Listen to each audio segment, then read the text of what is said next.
National issue that it's kind of affecting here in Santa Cruz is playing a role is the opioid epidemic.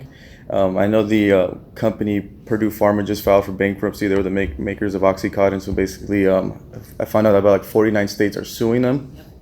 So my first question would be is, what effort are you, putting your administration putting towards these big pharma companies and the role they're playing in the opioid crisis, and in a way, how hard is it to make any legislation, because a lot of politicians are in bed with big pharma and the big money playing in. So I just want to kind of hear that from you. Yeah. So first of all, the opioid epidemic is it has hit here close to home, and it's really, you see so many of the deaths that happen from heroin that can be traced back directly. Fentanyl, heroin, etc., can be traced back directly to starting with pills, and it's an epidemic. More people have died from overdoses, from opioid overdoses, than died in Vietnam, than died in car crashes, than died during the AIDS epidemic, and we have not treated it like that at all. So the chairman on the oversight committee, Mr. Cummings, actually introduced legislation. He put it out in the very beginning of the Congress, called the CARE Act, which would provide, it would truly provide a huge amount of resources to actually address this epidemic in the way that it should be as a public health crisis. Putting money into substance abuse treatment, making medication assisted treatment available, more broadly available, because we know that, AA and NA works for some people, but it doesn't work for everybody, and that there are other evidence-based practices that do, and not for everybody. Everything has to be customized, but when there's not access to those, then it's a huge problem.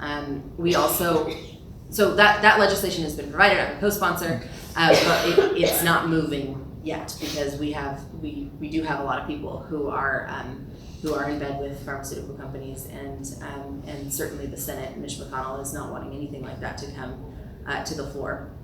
So the other thing that I'm looking at is how can we try and make a difference and make an impact without having to get something passed. And so some of that comes through partnerships.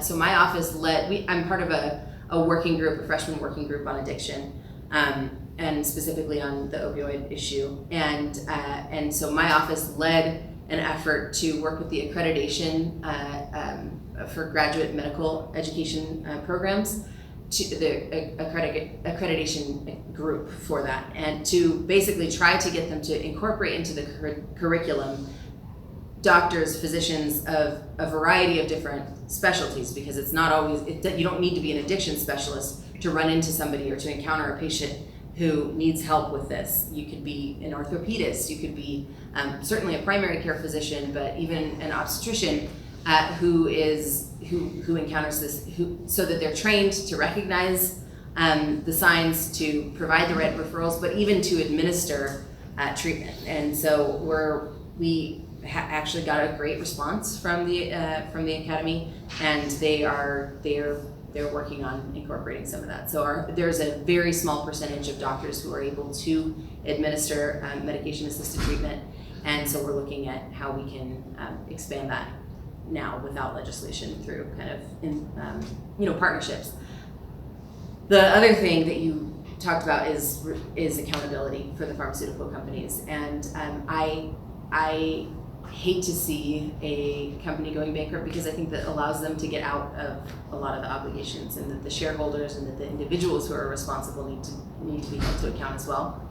I think that when we're talking about major investments in treatment programs and rehabilitation for people, needs to be paid for by the pharmaceutical companies. In large part needs to be paid for by those who started this mess in the first place.